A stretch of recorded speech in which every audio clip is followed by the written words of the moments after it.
Akibat sumpah yang sudah aku ucapkan, akhirnya semuanya pun mulai terkuak ketika mulut ibu mertuaku membusuk secara tiba-tiba.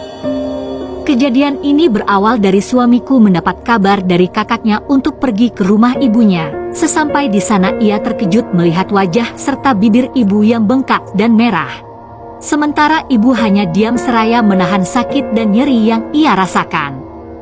Akhirnya suamiku mengantarkan ibunya pergi ke rumah sakit untuk memeriksa penyakit apa yang ibunya telah derita. Sesampai di sana dokter pun memberikan resep obat kepada ibunya. Karena ibunya yang sakit, suamiku memilih untuk menginap di rumahnya.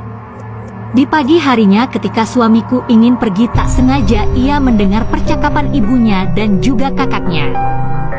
Kakaknya berkata, "Bu, apa Adnan sudah tahu kalau kita yang membuat Citra tidak bisa hamil?"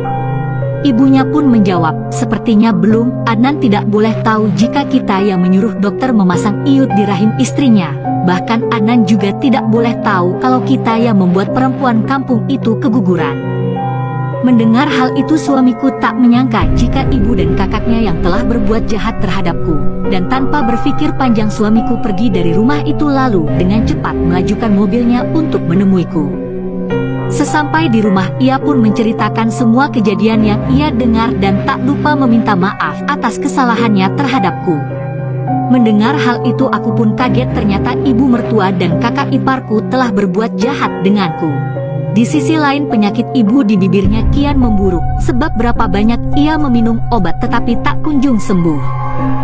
Akhirnya ia memutuskan untuk kembali lagi ke rumah sakit. Sesampai di sana betapa terkejutnya mereka ketika dokter memvonis jika ibu terkena penyakit kanker kulit. Mungkin ini karma dari semua yang ibu lakukan kepadaku, dari menfitnahku, berbohong hingga membuatku keguguran dan memasang iud untuk menunda kehamilanku tanpa aku sadari.